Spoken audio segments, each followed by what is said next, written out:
ក្រសួងពាណិជ្ជកម្មសហរដ្ឋអាមេរិកកាលពីថ្ងៃច័ន្ទទី21 ខែមេសាបានប្រកាសដំឡើងពន្ធពីការនាំចូលបន្ទះសូឡាពីប្រទេសអាស៊ីអាគ្នេយ៍ចំនួន4រួមមានប្រទេសកម្ពុជាថៃវៀតណាមនិងម៉ាឡេស៊ីខណៈកម្ពុជាទទួលរងការដំឡើងពន្ធខ្ពស់ជាងគេបង្អស់យោងតាមបណ្ដាញសារព័ត៌មានអន្តរជាតិធំៗដូចជា BCC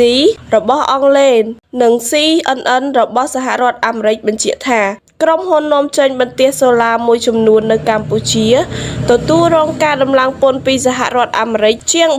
3000% ខណៈបន្ទះសូឡាផលិតដោយក្រុមហ៊ុនចិនខ្លះនៅប្រទេសថៃរងការដំឡើងពន្ធ 375% ប្រទេសវៀតណាម 395% និងម៉ាឡេស៊ី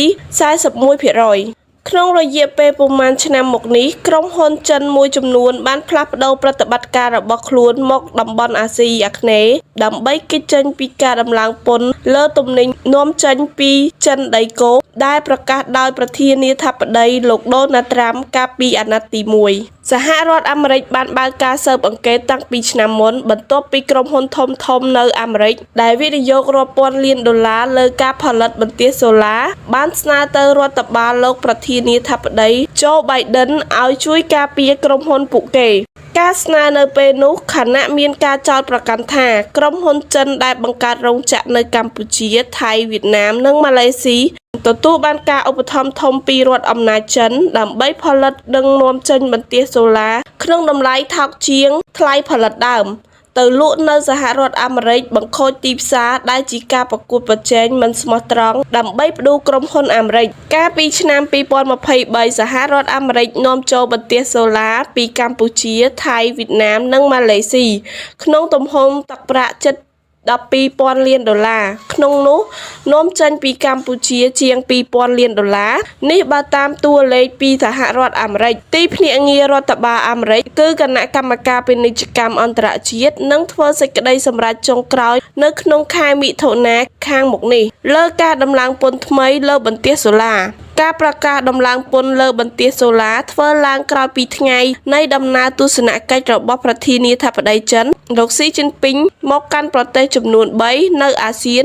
គឺវៀតណាមម៉ាឡេស៊ីនិងកម្ពុជានិងស្របពេលកម្ពុជានិងប្រទេសជាច្រើនទៀតកំពុងព្យាយាមចរចាជាមួយអាមេរិកបន្ទាប់ពីរងការដំឡើងពន្ធលើទំនិញច្រើនមុខពីរដ្ឋបាលលោកដូណាល់ត្រាំក្រសួងពាណិជ្ជកម្មកម្ពុជាបានចេញសេចក្តីប្រកាសនៅថ្ងៃទី22 ខែមេសាថាការដំឡើងពន្ធលើបន្ទះសូឡាមិនពាក់ព័ន្ធនឹងការដំឡើងពន្ធបដិការរបស់រដ្ឋាភិបាលអាមេរិកកាលពីថ្ងៃទី30 ខែមេសានោះទេក្រសួងពាណិជ្ជកម្មបន្តថាកន្លងមកក្រសួងនិងក្រុមហ៊ុនផលិតបន្ទះសូឡានៅកម្ពុជាក៏បានចូលរួមបំភ្លឺជុំវិញការចោទប្រកាន់ពីបទលូកបង្ខូចតម្លៃនិងការទទួលឧបត្ថម្ភធំនេះដែរកាលពីខែមិថុនាឆ្នាំ2019ទីភ្នាក់ងារសារព័ត៌មានអង់គ្លេសបានចុះផ្សាយដោយដកស្រង់សម្ដីមន្ត្រីនៅស្ថានទូតអាមេរិកប្រចាំនៅកម្ពុជាថាសហរដ្ឋអាមេរិកបានផាកពិន័យក្រុមហ៊ុនចិនមួយចំនួននៅខេត្តព្រះសីហនុបន្ទាប់ពីរកឃើញថាមានករណីលួចបន្លំដាក់ទំនិញមកពីប្រទេសចិនថាជាទំនិញផលិតនៅកម្ពុជាហើយនាំចេញទៅសហរដ្ឋអាមេរិកដើម្បីគេចចេញពីវិធានការដំឡើងពន្ធរបស់អាមេរិកនៅពេលនោះនាយកដ្ឋានគយរបស់វៀតណាមក៏ប្រកាសរកឃើញការលួចដាក់ទំនិញចិនថាផលិតផលនៅវៀតណាមដើម្បីនាំចេញទៅសហរដ្ឋអាមេរិកដែរ